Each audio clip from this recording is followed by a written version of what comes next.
자, 오늘은 국장 떠나는 개미와 금투세에 대한 이야기 한번 해보겠습니다. 전반적으로 지금 더불어민주당 금융투자소득세 시행 유예 토론회가 열리고 있는 그런 상황인데요. 한번 두 분과 이야기를 나눠보죠. YMG 글로벌의 박종훈 팀장님 나오셨고요. 경제 유튜버 돈쌤 정현두님 나와 계십니다. 두 분 어서 오세요. 네, 안녕하세요. 반갑습니다. 네.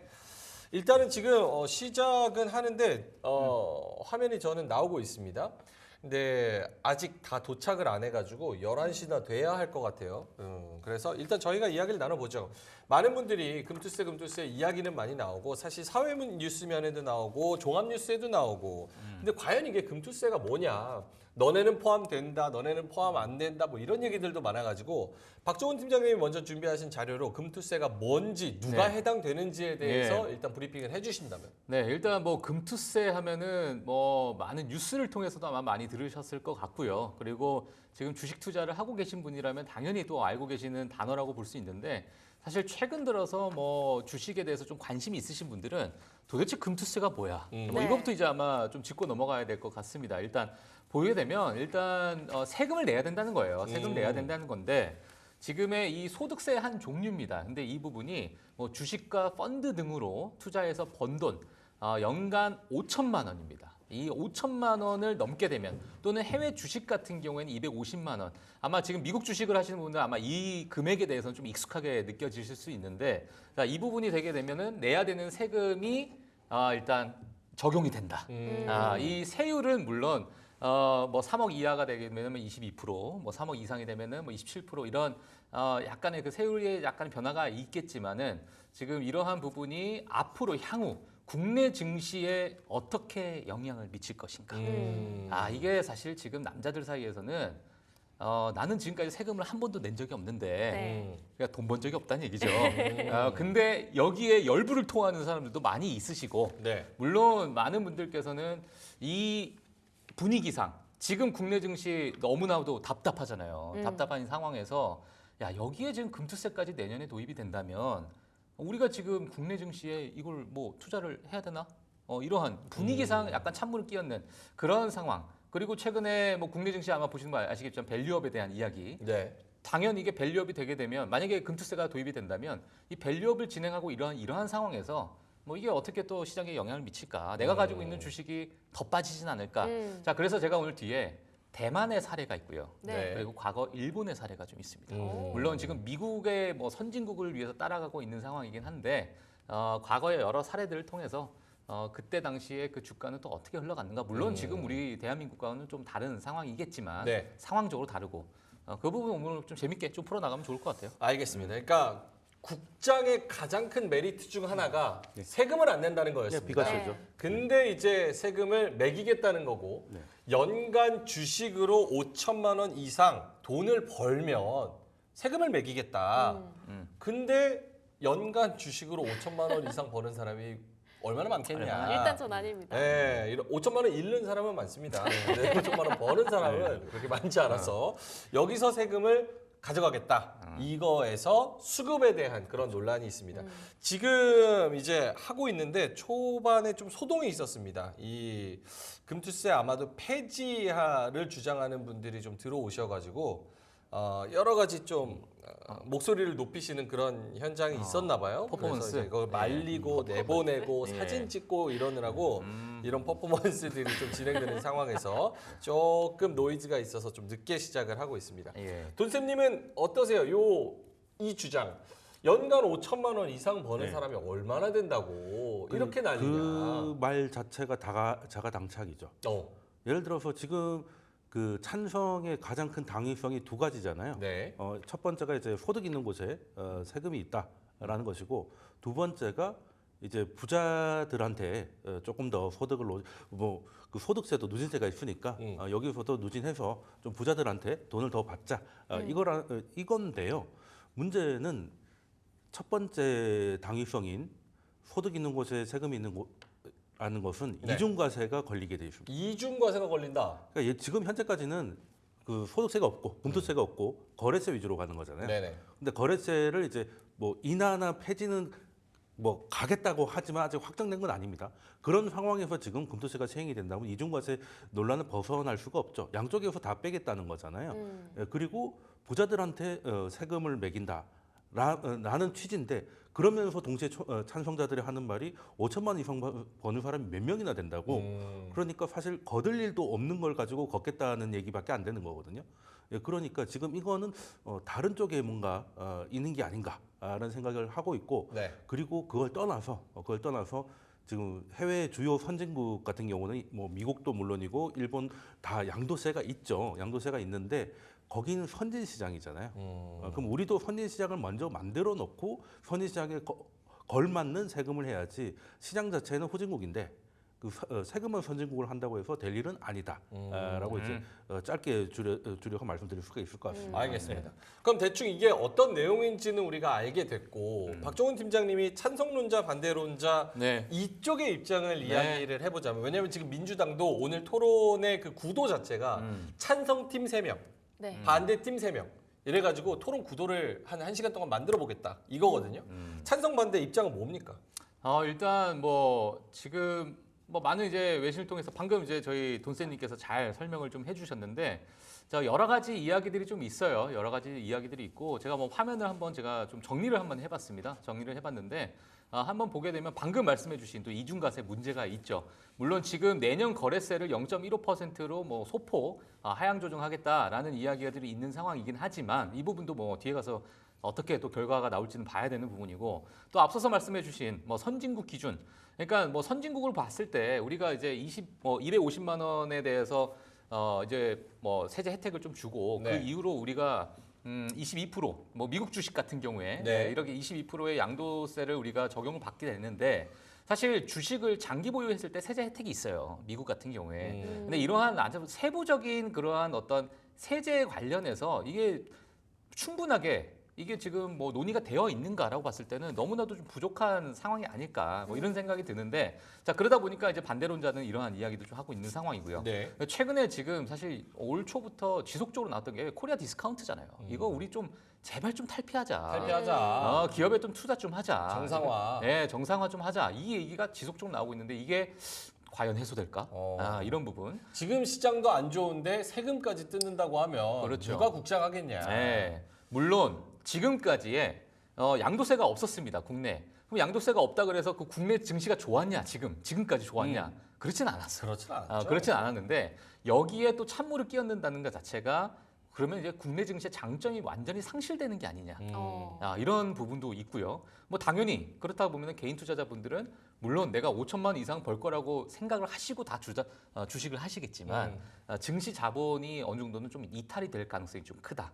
그렇게 그러니까 되면 국장이 그렇게 안 좋은데 지금 하고 있는 건 어느 정도 비과세 혜택도 분명히 요소가 들어가 있는데 그것도 없애겠다고 하면 지금 시장에 있는 사람들이 그 큰 돈들이 다 빠져나가고 해외로 간다고 하면 국장은 수급이 말라버린다. 말라버리죠. 완전 사막화가 돼버린다. 그렇죠. 이게 이제 반대론자들의 그렇죠. 입장입니다. 나한테 세금 안 뜯더라도 예. 옆집 세금을 뜯으면 옆집이 딴 데로 이사가 버린다. 그러면은 같이 나는 그렇죠. 투자하고 있는 사람의 수급이 없다. 소득세 같은 경우는 그 누진세를 높인다고 해가지고 내가 영향받는 건 별로 없어요. 그렇죠. 내가 진짜 소득이 높아져야 되는 건데 그래서 이 찬성하는 분들이 이제 가장 자본시장을 이해를 못하고 있는 것이 소수의 큰 손들에 의해서 결정된 가격이거든요. 예, 그러면 그분들이 만약에 빠져나가게 된다면 나는 세금이 아니라 그냥 손실을 보게 되는 것이죠. 예, 그렇기 때문에 자본시장의 가격 결정 기능을 심각하게 왜곡한다라고 봐야 된다는 것이죠. 예. 네. 자 그리고 또 하나 마지막으로 제가 좀 정리해드리고 싶은 게 뭐냐면 사실 국내 같은 경우 좀 부동산 시장에 대해서 과열이 늘 많이 나오잖아요. 그렇죠. 근데 전 세계를 보더라도 네. 사실 국내의 부동산 시장이 좀 기형적으로 많이 커져 있어요. 사실 많은 자본 시장에 큰 축을 이루는 게 사실 이제 뭐 주식 시장이 많은 큰 축을 특히나 선진국 같은 경우에 그러한 시장을 형성하고 있는데도 불구하고 국내 같은 경우는 부동산 시장에 거의 쏠림 현상이 있는 상황이거든요. 네. 근데 지금의 이러한 상황은 결국에 부동산 시장을 더 부풀리는 그러한 효과를 낼 수 있기 때문에 자 그렇다면 지금 반대론자의 의견은 뭐냐? 주주 환원도 지금 안 되고 있는데 금투세까지 도입하면은 우리가 굳이 국내 시장에 투자해야 될까? 그렇죠. 예, 이러한 생각을 하고 있는 거죠. 물론 이제 기업들 지금 글로벌 기업의 굴지의 글로벌 기업들은 또는 전 세계를 움직이는 기업들은 좀 미국에 많이 있기 때문에 만약에 이런 세제를 도입을 하게 된다면 결국에는 우리는 미국 투자를 하는 게 더 맞다. 대장주들이 다 거기 있으니까요. 자, 이렇게 우리가 뭐 생각을 할 수 있는 부분이 있고 반대로 제가 또 빠르게 좀 보도록 하겠습니다. 네. 찬성론자로 한번 봐야겠죠. 예, 그러면 지금 금투세 대상에 대해서 이제 이야기를 포커스를 맞추는 거예요. 방금 이제 돈세님께서 말씀을 해주셨는데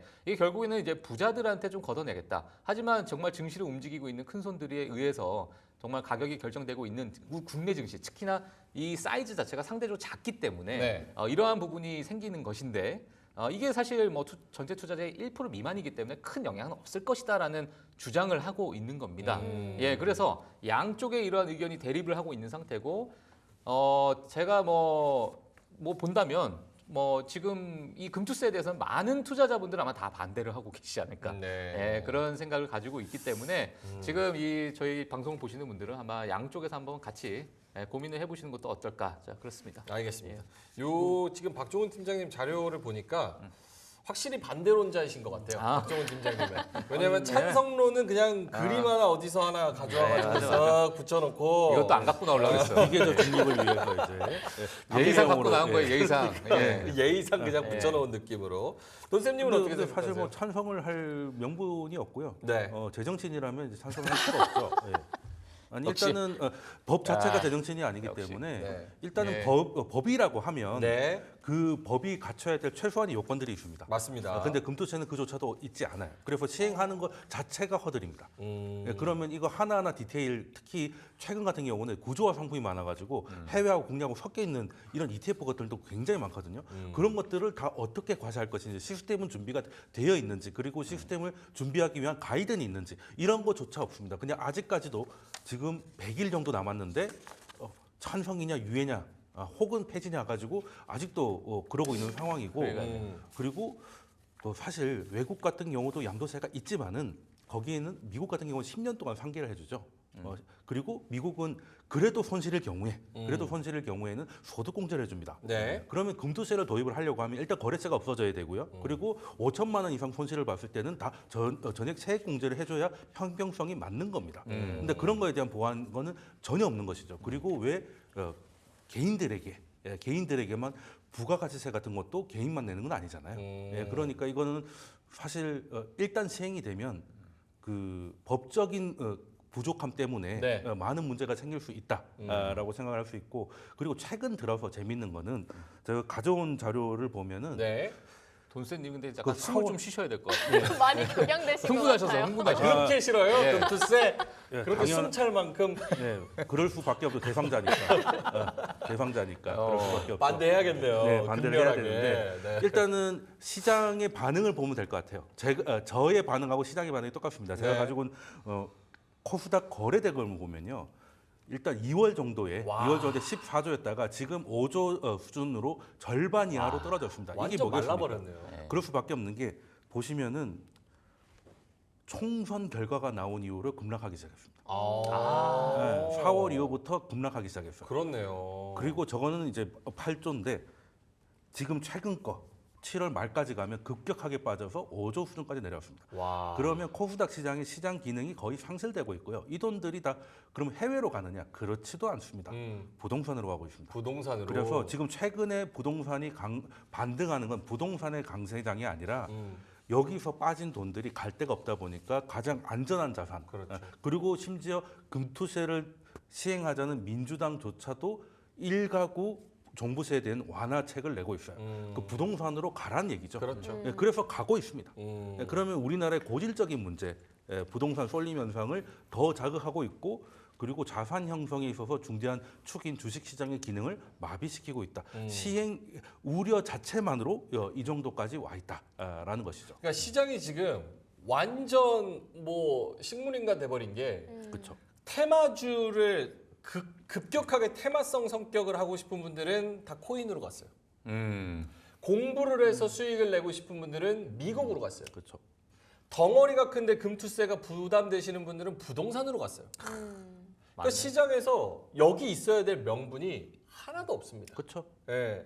그렇기 때문에 지금 돈들이 부동산 갔다 어디 갔다 딴 데 갔다 해가지고 주식 시장은 아예 지금 마비가 됐고 네. 보완 패키지라고 내놓은 것들이 이제 해외 주식 투자에 직접 투자를 또 열어주는 방안으로 되다 네, 보니까 그러니까 여기가 비포장 도로라고 해도 수익이 나면은 세금을 걷겠다 했잖아요. 네. 그럼 옆에는 아우토반인데 그럼 당연히 그쪽으로 가죠. 그렇죠. 우리가 유료 도로가 있고 무료 도로가 있는데 똑같으면 왜 유료 가겠습니까? 음. 네, 그건 당연한 상식인 것이고 이거는 어떻게 보면 정말 좋게 얘기하면 여러 가지 뭐 부동산이라든가 양도세라든가 이런 것들이 세율이 여러 개 있으니까 그냥 하나로 통일하자. 요것까지는 좋은데 문제는 이게 부동산을 펀드화 시키면 네. 양도세 최고 구간이 49.5%인데 그렇죠. 27.5% 내려오게 돼요.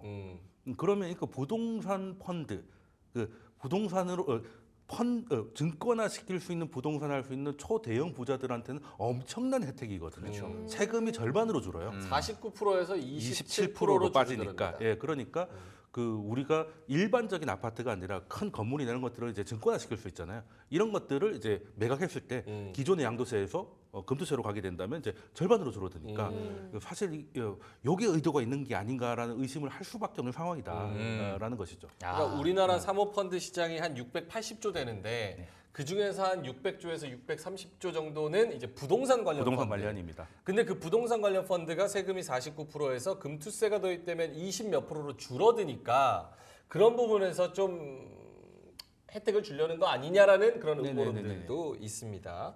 근데 이런 생각은 할 수 있죠. 돈 많은 사람한테 세금을 걷어서 일반 사람들한테 많이 분배를 해줘서 나라가 전반적으로 성장할 수 있다. 그래서 지금 시행팀의 아까 제작진 자료 중에 시행팀의 그 이야기를 들어보면 알바생도 편의점 알바하면서 세금을 내는데 주식 부자 연에 5천만 원 버는 사람들은 한 푼도 세금을 안 낸다. 이렇게 얘기를 하잖아요. 그러면 조세 형평성에 따라서 그리고 세금을 더 많이 걷겠다는 그런 의도에 따라서는 돈을 더 많이 걷을 수도 있겠다. 근데 실제로 이 진성준 위원의 이야기를 들어보니까 실제로 금투세가 되면 거래세가 없어지고 금투세가 시작이 되는 거기 때문에 세수가 5조 원이 빵꾸가 난다는 거예요. 그렇죠. 그럼 그러니까 이거 왜 하는 거죠? 부자한테 돈을 걷는 것도 아닌데 왜 이거를 세수를 5조 원을 빵꾸를 내면서까지 이걸 해야 되냐. 그런 부분에서는 아까 말한 사모펀드한테 무언가 혜택을 주려는 거 다른 의도가 아니냐라는 있지 않을까. 그런 의견이 좀 있기는 합니다. 그러면 이제 자료를 보면 저희가 제작진이 준비된 자료가 있는데 금투세 도입과 관련한 주요 일지 자료가 정리되어 있습니다. 관련해서 보면요. 2025년 1월 1일쯤에 금투세 시행 예정일로 잡혀 있는데 이때쯤 됐을 때 두 분은 어떻게 생각하시나요? 완전히 폐지를 해야 된다. 아니다. 조금 이때까지라도 최대한 개선을 많이 해서 보완점을 찾고 이때쯤 시행을 잘 해본다고 한다면 그래도 우려가 많이 덜어질 수 있다. 이렇게 생각을 했을 때 두 분 어떻게 생각하실까요? 완전 여기서 폐지 끝내버려야 된다. 아니다. 저 때까지 어떻게든 최대한 개정안을 잘 마련을 해서 조금은 개선해서 끌고 갈 수 있다. 네. 저는 사실 뭐 이 증시 자체가 선진국화 되는 거는 저는 찬성입니다. 사실 뭐 주주 친화 정책부터 시작해서 뭐 자사주 매입 또는 소각 그리고 뭐 배당금을 늘리는 그런 과정까지 그런 부분은 전 맞다고 봐요. 근데 물론 지금의 이러한 뭐 세금 양도세를 뭐 부과하는 방향 이것도 저는 만약에 증시 자체가 선진국화 되어 있다면 그만큼 주주들에게 환원을 하고 있다면 이 정도의 어떤 양도세 정도 부과하는 건 전 맞다고 보는데 아직 국내의 증시는 그렇게 뭐 성숙해 있지 않은 상태니까 예, 그 부분에서는 우리가 어느 정도의 그 기준점을 좀 다르게 봐야 되지 않을까라고 보여지고 있고요. 그리고 제가 오늘 뭐 좀 준비한 내용을 좀 보게 되면 사실 대만과 일본에 관련된 사례를 제가 좀 가지고 나오긴 했는데 과거 대만도 정말 발작을 했었습니다. 예, 그때 당시 보게 되면 약 한 뭐 지수 자체가 대만의 대표 지수 자체가 36% 급락을 했었어요. 그리고 그 이후에 이 금투세 적용을 했던 것을 다시 폐지하는 그런 상황이 좀 벌어졌었고 그리고 뭐 당시 물론 야 그때는 금투세 때문에 그런 건 아니야. 뭐 실명제 도입도 있었고 산업 업황 부진도 있었고 여러 가지 요인이 있었기 때문에 36%라는 어마어마한 급락을 보여줬던 거지 꼭 금투세 때문만이 그런 건 아니다. 이러한 이야기를 하고 있지만 과거에 우리가 뭐 차트를 한번 보게 되면 이게 급락을 하는 시점이 있잖아요. 제일 왼쪽에 보게 되면 네. 이 급락하는 시점이 금투세가 도입된 시점입니다. 물론 그때와 지금의 환경은 좀 다를 수 있죠. 우리나라와 대만과의 환경은 좀 다를 수 있지만 그만큼 이 세금이라는 것 자체가 내가 해당이 안 될지언정 이 전반적인 이 증시의 분위기를 확 바꿀 수 있다라는 거. 그리고 이것이 회복될 때까지 얼마나 긴 시간이 또 지나왔는가 그 부분 우리가 한번 좀 봐야 될 것이고요. 그리고 이제 일본도 한번 보도록 하겠습니다. 지금 네. 뭐 사실 그럼 우리 일본처럼 하는 게 어떻겠냐? 일본은요. 거래세를 하다가 거래세를 양도세를 적용을 하게 되면서 차츰 거래세를 폐지했어요. 어. 자 그러다 보니까 이제 결국에는 뭐 선진국화되어 있는 그런 어떤 세금의 혜택을 세금을 이제 제도를 가지고 있었는데 사실 이 부분도 보게 되면 이 고점에서요. 지금 잃어버린 30년이라고 아마 다들 아실 거라고 생각이 들어요. 물론 네. 그때도 마찬가지로 큰 버블이 있었고 고령화의 문제도 있었고 여러 가지 문제들이 있었지만은 이때 양도세가 도입이 되기 시작했습니다. 자 그렇게 되면서 물론 우리나라가 그럼 앞으로 잃어버린 30년 그대로 적용될 것이나 그건 모르죠. 모르지만 과거에 대만과 일본에 특히나 뭐 우리나라와 비슷한 아시아 국가들의 이러한 어떤 상황을 좀 봤을 때 우리나라도 결코 이 부분에서 자유롭지 못하다. 이거를 제가 좀 말씀을 드리고 싶고 우리나라가 이거를 또 어떻게 풀어나갈지는 만약에 금투세가 시행이 된다면 네. 정말 뭐 끔찍할지 어쩔지는 좀 모르겠지만 과거의 여러 사례들을 봤을 때는 그 좋지 않은 모습 다들 아실 거라고 생각이 들고 이런 부분 때문에 뭐 많은 투자자분들이 우려를 하고 있지 않나 이렇게 보고 있습니다. 그래서 뭡니까? 유지예요, 폐지예요, 시행? 저는 사실 뭐 유예를 하더라도 또는 폐지나 유예 쪽을 저는 생각을 하고 있고 유예를 하더라도 유예를 하는 그 근거는 그러니까 명분은 뭐냐? 우리나라 증시 자체를 선진국화 시키고 주주하는 정책이 확실하게 자리 잡은 후에 시행을 하더라도 그때 시행을 해야지 지금은 그런 부분이 아직 갈 길이 너무 먼데 네. 지금 아직 초등학교 1학년 애가 지금 성인 옷을 입으려고 하는 거랑 똑같은 거예요. 그러니까 이제 그런 부분은 우리가 조금 더 좀 깊게 좀 봐야 되지 않을까 이렇게 보고 있습니다. 알겠습니다. 돈쌤님은요? 유예, 폐지, 시행? 물론 다들 원하는 건 폐지일 텐데 그렇다고 계속 금투세를 또 영원히 도입을 못한다는 건 영원히 또 우리 시장이 또 후지다는 뜻이 될 그렇죠. 거니까 그 조건부 유예로 가는 것이죠. 조건부 그 유예. 예를 들어서 뭐 우리나라가 다른 신흥국에 비해서 시장 PER이나 이런 것들이 현저히 낮다는 거는 다 알고 계실 건데 그러면 한 3년간 평균이 신흥국 평균 밸류를 받는다든가 뭐 그 정도의 구체적인 수치를 제시하고 그 정도 밸류업이 됐다면 그 정도 시장에서 도입하고 있는 양도세 정도는 도입할 수 있겠다. 이 정도의 그 조건부 유예. 예를 들어서 조건이 10년이든 20년이든 안 되면 안 되는 것이고 3년 안에 5년 안에 된다면 또 되는 것이고 정확하게 해놓고 지금 사실 오늘 금투세에 관련된 회의가 있는데 이게 참 시기적으로도 좀 재밌는 게 정치적인 판단인 것 같아요. 네. 오늘 또 밸류업 지수가 나오는데 그게 약간 물타기가 아닌가 하는 의심도 조금 되고 그래서 시장의 주도권을 뺏지 않겠다는 뭐 그런 것도 있을 것 같은데 그래서 저는 일단 밸류업 또 사실 밸류 정상화죠. 업도 아니죠. 그래서 제가 보기에는 금투세조차도 밸류업을 전제로 가야 된다. 그래서 우리가 미국 시장까지는 아니라 하더라도 어느 정도의 시장 밸류를 정상적으로 인정받고 그리고 우리나라의 고질적인 문제들, 네. 뭐 중복 상장, 쓰레기 상장 이런 거 있잖아요. 이런 것들이 해결되면 이제 우리도 거기에 맞는 세금을 내자. 지금 주식 부자가 아니라 그 사람들은 슈퍼 플레이어예요. 이런 시장에서 내고 있으니까 엄청난 스타인 것이죠. 그러니까 이거는 이런 시장에서 메시 같은 사람한테 경고 2장 날리고 시작하자 이런 얘기밖에 안 되는 거거든요. 그러니까 맞지 않다. 알겠습니다. 목소리 톤만 들으면 지금 국회에 계셔야 될 것 같아요. 네. 여의도의 나폴레옹이야 나폴레옹. 예. 얼마 버시길래 그렇게 목에 핏대를 세우면서 그렇게 반대를 하시는 겁니까? 사실 이거 투자자가 이거 반대하면 뭘 반대하겠습니까? 그죠? 알겠습니다. 자, 그러면 시간이 얼마 안 남아서 예. 본질적인 이야기 해보겠습니다. 사실은 은주님께서도 잘 말씀을 해주셨지만 금투세 이슈가 사라진다고 국장이 오르냐 이런 말씀을 해주셨어요. 금투세 이슈 사라지고 국장 안 오르면 그때는 뭐 가지고 이야기를 할 거냐라고 말씀을 해주셨는데 사실 맞는 말씀입니다. 그러니까 금투세가 없어진다고 국장이 오르진 않아요. 밸류업이 돼야지 국장이 오르는 건데 그것도 안 하고 세금을 뜯겠다고 하니까 지금 억하심정이 생겨서 이런 얘기를 하는 거거든요. 사실 정확히 얘기하면 금투세 때문에 시장이 빠지는 게 아니라 금투세가 시행되면 시장이 하락에 취약해진다는 거예요. 하락에 취약해진다. 그런 와, 그렇게 되는 전문가네요, 진짜. 알겠습니다. 그러면 금투세랑 좀 다르게 밸류업에 대해서는 지금 여기 그 민주당 토론회에서도 외신에서 이 한국 시장을 어떻게 보는지, 지배주주의 영향력을 약화시키는 부분, 그 지배 구조가 좀 엉망이고 어려운 부분, 또 뭐 그 여러 가지 한국 경제의 예전부터의 고질병 이런 것들을 해결하지 않으면 사실은 밸류업이 힘들다 이런 얘기를 하는데, 밸류업을 좀 어떻게 해야 됩니까? 그래야지 국내 시장이 좀 오르고 이런 것들이 예. 어떤 해결점들이 있고, 그리고 그거를 어떻게 시행해야 되는지. 저는 그냥 상법 개정이 필요하다고 봐요. 상법 개정. 예. 그러니까 지금 사실 이사회, 우리나라가 특히나 이사회 구성에 있어서 정말 취약하거든요, 사실. 근데 뭐 테슬라를 제가 예를 들까요? 테슬라의 그 여러 가지 과거에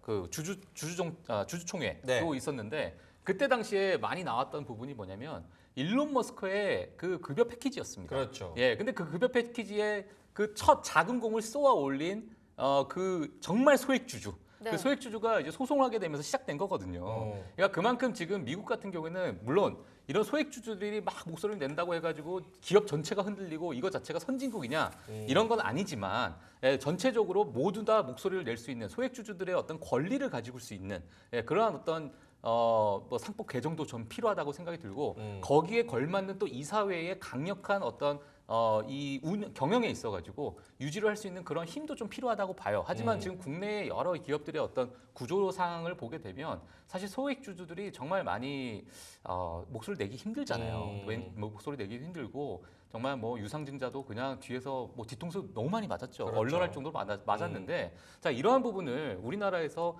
정말 좀 까다롭게 좀 나아가야 되고, 이런 부분이 외국인 투자자들이 바라봤을 때 그래도 국내 증시가 그래도 많이 성숙해졌구나, 주주들을 위해서 어느 정도 많이 개선이 됐구나라는 그런 이미지가 먼저 우리가 좀 나와야 된다. 그렇게 되면 좀 양도세가 조금이 적용이 되더라도 어느 정도 그 부분은 시장에서 좀 소화를 할 수 있는 그럼요. 그런 여력이 되는 거죠. 근데 그 부분이 아직 전혀 안 돼 있는 상황에서 그렇다 보니까 저는 개인적으로 약간의 상법 개정이나 이런 부분이 먼저 먼저 우리가 시행이 돼야 된다. 저는 이렇게 보고 있습니다.